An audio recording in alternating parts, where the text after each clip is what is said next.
मला पहिल्यांदा विनंती आहे सर्वांना की माहिती सांगत असताना माहितीकडे लक्ष द्या आणि फोन आला तर 2 मिनटं होल्ड करा, डिस्कस करू नका. का प्रश्न पडला तर लास्टला विचारा, म्हणजे माहिती डिस्टर्ब होणार नाही. तर माहिती ऐकला तर प्रश्न पडणारच नाही कुठला, जरी पडला तर लास्टला विचारा.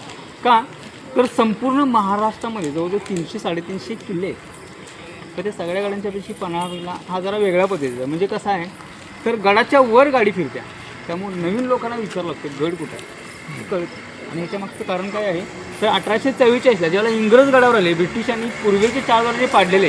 तुम्हाला प्रवासी तर नाका जिथं लागला तिथं नागमोडी दरवाजा आणि त्याच्या अवशेष आहेत ते पाडलेत. तर आता त्यांच्या घोडागाड्या बैलगाड्या येण्या जाण्यासाठी आणि गाडी वर येऊ शकत असल्यामुळे प्रशासनाचे सगळे ऑफिस गडावर आहेत. कोर्ट कचेरी, पंचायत समिती, नगरपालिका, पोलीस स्टेशन. म्हणजे पन्हाळा हा कोल्हापूर जिल्ह्यातला एक तालुका आहे. 3 ते 4 हजार लोक राहतो आम्ही आणि आमच्या स्वतःची घर पण गडाच्या वर आहेत. असा हा वेगळ्या पद्धतीचा किल्ला आहे. महाराजांच्या वेळेला आपल्या गडावर 10,000 ते 20,000 सैन्य असायचे गडावर. आणि त्या सैन्यांचा धान्याचा जो साठा केला जायचा, ही गोदाम आहेत. अशी 3 आहेत, छोटी 2 पलीकडे आहेत. त्या गोदामांच्या मध्ये धान्य साठवून ठेवलं जायचं. आता धान्य का साठवावं लागायचं तर आपल्या गडाचं क्षेत्रफळ आहे 355 एकर. 8.5 ते 9 किलोमीटरची किल्ल्याला तटबंदी आहे. शत्रू ज्या वेळेला किल्ला जिंकण्यासाठी पहिल्यांदा किल्ल्याला वेढा टाकायचा आणि हा वेढा पडला तर हा वेढा 6 महिने वर्षभर पडायचा. आणि जर का गडाला वेढा पडला तर किल्ल्यावरच्या सैन्यांना खाली जाऊन खेडेगावातनं शेतीचं धान्य वर आणायचं मुश्किल व्हायचं आणि आपल्या सैन्यांच्यावर उपासमारीची वेळ यायची किंवा शरण जायला लागायची. तर ती वेळ येऊ नये म्हणून स्टोरेज केली जायची. पण शत्रू काय करायचा, वेषांतर करून गडावर यायचं, आपल्यासारख्या लोकांचा वेश करून, आणि गडावरची रसद लुटून घेऊन जायचं, नाहीतर खराब तर करून जायचं. पण ती वेळ आपल्या सैन्यांच्यावर येऊ नये म्हणून त्या कोठारांच्या संरक्षणासाठी ही भिंत बघतो ना आपण बाजूनं, की जवळजवळ 3.5 किलोमीटरची तटबंदी आहे ह्या गोदामांसाठी. आणि तुम्ही आतमध्ये येताना बघितलं कसं भिंतीच्या बाहेर खंदक आहेत 4 बाजून. ती 20 फूट रुंद आणि 20 फूट खोल होती. आत्ता कालांतर मग मुजलेले आहेत. तर त्याच्यामध्ये पाणी सोडून त्यात मगरी सोडायच्या, विषारी सर्प सोडायचे, कमळाचे वेल लावायचे आणि काटेरी झुडपं लावायची. आता शत्रू कुठल्याही बाजूने आतपर्यंत येऊ नये. आणि ह्या ठिकाणी लाकडी पूल असायचा. हा दोरखंडाने ओर ओढला जायचा, म्हणजे एंट्री बंद व्हायची. त्याला धान्याचं कोठार, अंबरखाना आणि बालिकेत 3 नाव आहेत.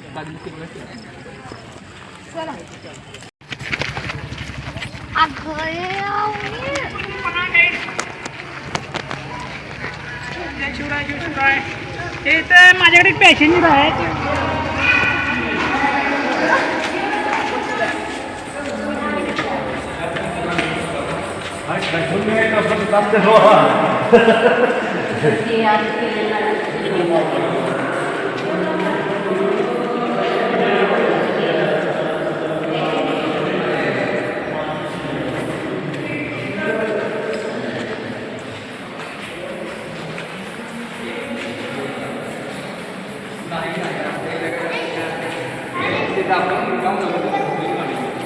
तर एक मिनिट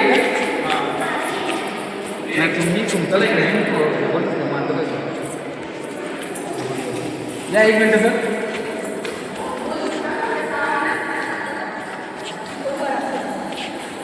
हे बा सायलेंट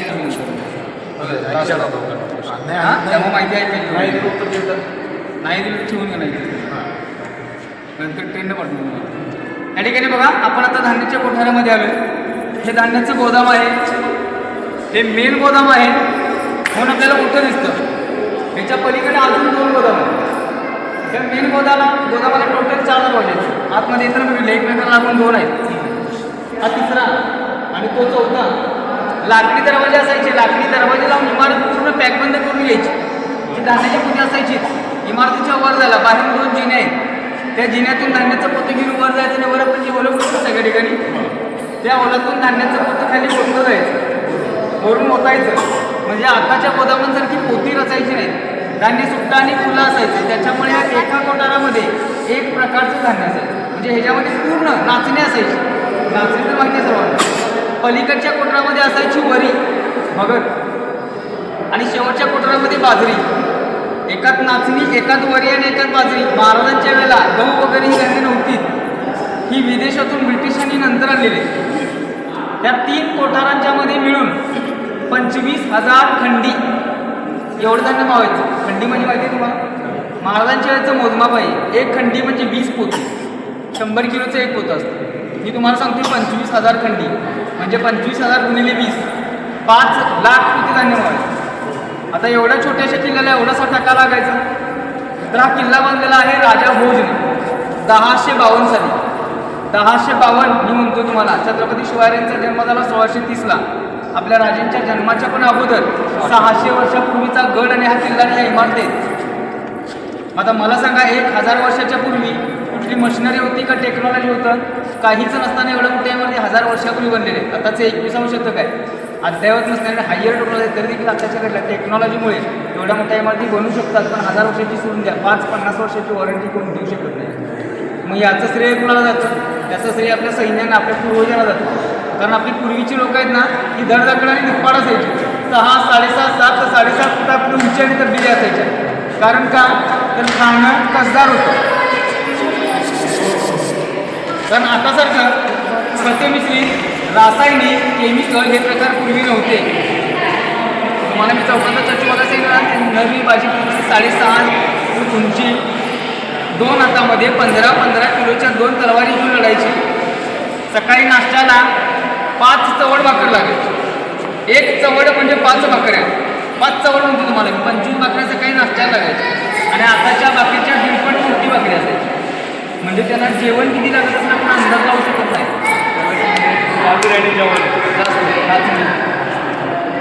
म्हणजे त्यांना जेवण किती लागत असं आपण अंदाज लावू शकत नाही. महाराजांचं उद्दिष्ट होतं, कुठल्याही गडाला जर कसोटीचा वेळा पडला तर गडावरच्या सैन्यांची उपासमारी होऊ नये, त्यांना शरण जायला लागू नये म्हणून आपल्या राजांनी बऱ्यापैकी प्रत्येक किल्ला स्टोरेज केले.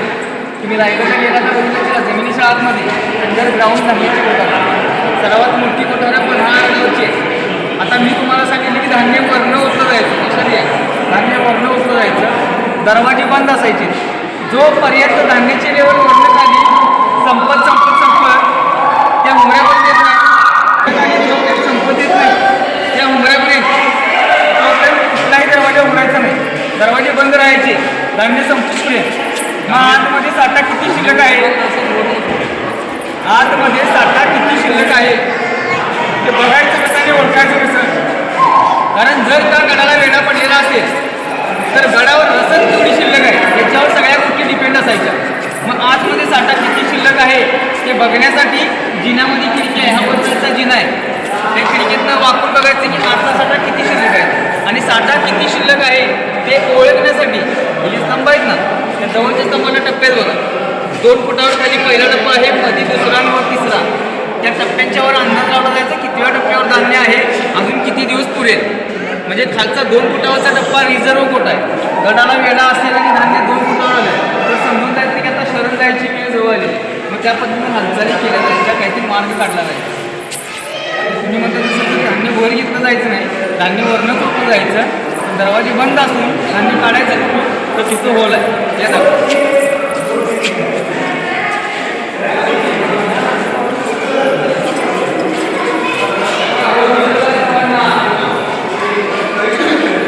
होल बघा, आतभर आहे आणि निम्यूज आहे.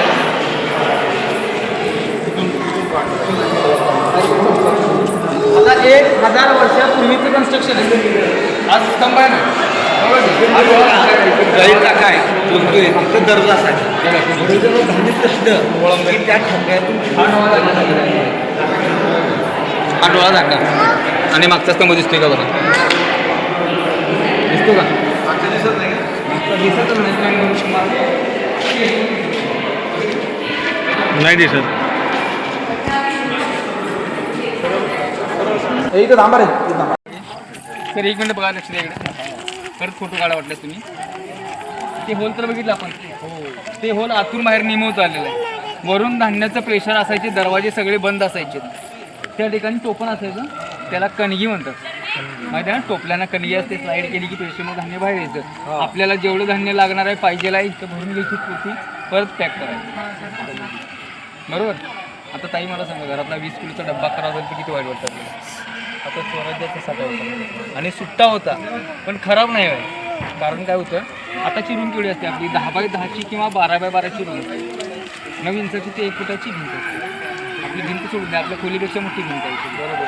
14 फुटाची भिंत, एअर पॅक असायची, आतमध्ये मुंगी जाऊ शकत नाही. कारण आता सगळं सिमेंट वाळू खडी हे वापरलेलं नाही, त्याच्याऐवजी चुना, काळा गूळ, कडधान्य आणि शिसं जातो. त्याच्यामुळे एअर पॅक असायचं. समजा इथं 45 टेम्परेचर आहे, मे महिन्यामध्ये इथं आलायचं, तुम्हाला आत एसीपेक्षा गाडी जायचं, एकमेकाचा कॉन्टॅक्ट होईल नाही. पण धान्य कप्प्यात किती पण ठेवा, कीड लागतेच.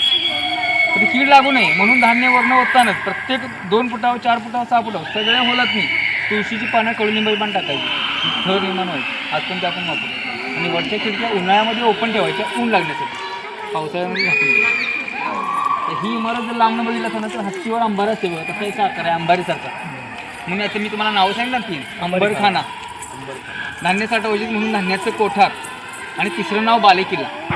बालेकिल्ला हा प्रत्येक गडामध्ये असतो. गडातला लहान किल्ला सेफ किल्ला असतो बालेकिल्ला. कारण बालेकिल्ला सेफ असेल तर गड सेफ असतो. कारण का तर बालेकिल्ल्यामध्ये स्वराज्याच्या महत्त्वाच्या वस्तू असतात. शस्त्रसाठा असू दे, धान्यसाठा असू दे, किंवा राजांचा राजवाडा असू दे. तर राजांचा राजवाडा होता. इंग्रजांनी जमीन दोस्त केला. आता आपल्याला सर्वांना माहिती छावा पिक्चर बघितला तुम्ही. छत्रपती संभाजीने पकडले ज्यावेळेला संगमेश्वरला राजांना काही दिवस त्रास देऊन मारला बरोबर. त्यावेळेला आपल्या स्वराज्याची राजधानी होती रायगड.